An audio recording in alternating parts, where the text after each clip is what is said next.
right, so as far as MF1A essential skills, we're going to be starting off here with snowchains. So I'll be traveling to Utah, and there's a winter warm storm warning going on, and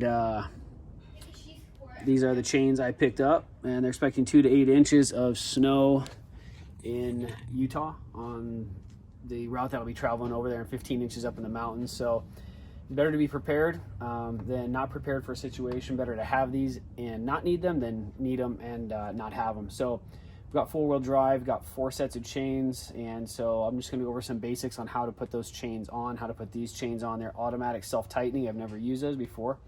Also how to find the size on your tire, and then the guides that you guys can reference if you ever need them. So usually your tire chain box will have the list of tire sizes that they actually can fit onto right here or somewhere on that box. On top of it, you need to reference that or those numbers alongside with the number on your tire. That number being upside down right here, so we'll move over to the other side. And right here. So as you look at the tire, you're going to see these numbers. So you proceed with LT or something like that, something along the lines of 160, 275, but you're looking for these numbers here, that slash, and then the 65, 45, 25, or whatever's there, and then the number here. So you're looking for this number, reference that on your chains, and when you do reference those on the chains, on that box, when you go into Walmart or any of your automotive shops, online, Amazon, stuff like that, there's going to be a card or a reference guide there with the chains, so that you can put in your make or model, and we'll reference that and tell you which chains to buy based on the make and model. Or you can just reference the guide itself, that booklet, or you can reference an online guide, and then you just use those numbers from your from the tire itself to give you the tire chain size you need. Now, there are some differences, and I'll go ahead and video this when we pull them out, but as you can see in the box, these are actual chain, and they're in a diamond pattern versus just chain going straight across. These are made for larger trucks. In the past, we've used the cables, and those are more of a flat, or not flat, but just a cylindrical round, but the size of a drinking straw, and they're all kind of linked together. So they're lighter duty, not meant for heavier duty vehicles. So if you're driving a car, a van, or a sedan, something like that, you're not in much deep snow, not a lot of weight in the vehicle, those cables should work just fine. We've never had a problem with those. But if you're driving a bigger vehicle with weight, deeper snow, and you're working with that vehicle, you're going to want to get the chains. Now, one of the good things about these chains here that I've heard of, because I've never used the original old school chain, is that those old chains, if they break, they can wrap your axle and destroy your wheel well and the axle and that whole system in there. With these tire chains that are self-tightening, and with the bracket system, which I'll show you once I start putting it on, if those snap, basically entire chain just falls off the tire and won't wrap up on your tire in the wheel well and the axle, brake components and stuff like that. Next thing is putting these on. You absolutely need to put these on in dry conditions when there's nothing around. So that's why, you know, obviously there's no snow here, but we're going to wrap all 4 of these on the truck. I won't actually drive on them to actuate the self-tightening mechanism, because I don't want to tear up the concrete or break the chain on the concrete here. So with 4-wheel drive, that's another thing I was looking into. Some people say you only need 2 chains for a 4-wheel drive vehicle. I figure if I only have 2 chains and 1 breaks, then I only have 1 chain, and that's going to be a nightmare scenario if I'm needing to get out of a pack of deep snow or in a ditch. So if I have 4 chains and 1 breaks or 2 break, I still have that redundancy and that resiliency built into the 4-wheel drive system with the chains to get me out of that situation back home and keep me safe. So I advocate for 4 chains on a 4-wheel drive vehicle.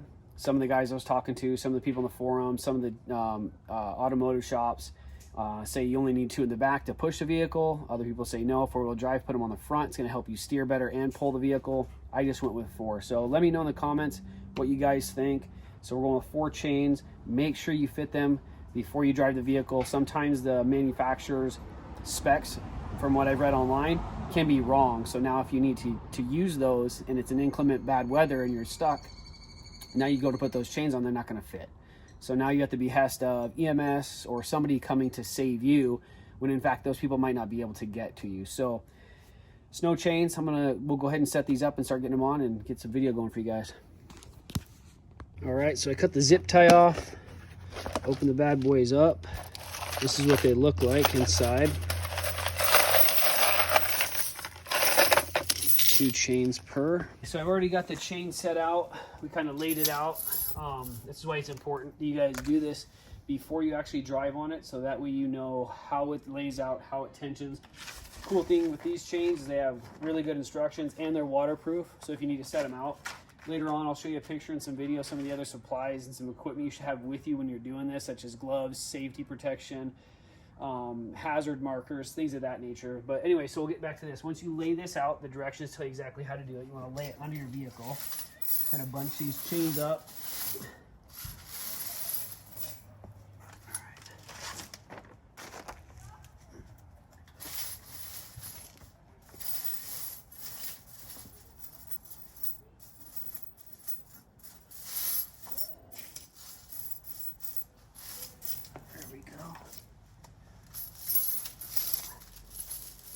Bring our clips behind the back of the tire here. Go ahead and zoom in just a little bit, or come in. You're gonna just align these clips and align those right here. All right, cool, we can back out now. So we're just gonna kind of pull this chain over. We're gonna leave these cables up on top of the tire for now to get some slack and bring this around.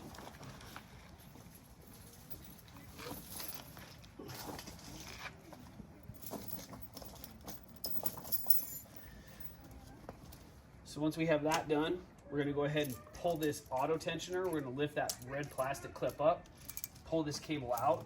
It should stay out. Then we're gonna just connect this green clip into here.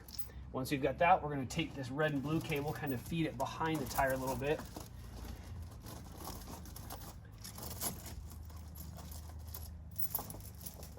Down here, we've got one more clip here and our auto tensioning clip here. So same thing, flip that red piece down. We're gonna pull the cable out, make sure it stays. You're gonna feed this through that clip or hook. Now, as I close this down, you're gonna hear it start to ratchet. So this is where you should be having gloves on, especially in the cold. All right. So we're gonna wanna close these up, get this organized so that this cable, this red cable and these auto tensioners are about just above the rim. What we don't want is one tensioner right here and one underneath. We want to kind of lift these up. So as they tension, they're going to basically keep right in between the rim, the wheel, and the edge of the tire. So start to dress it up a little bit.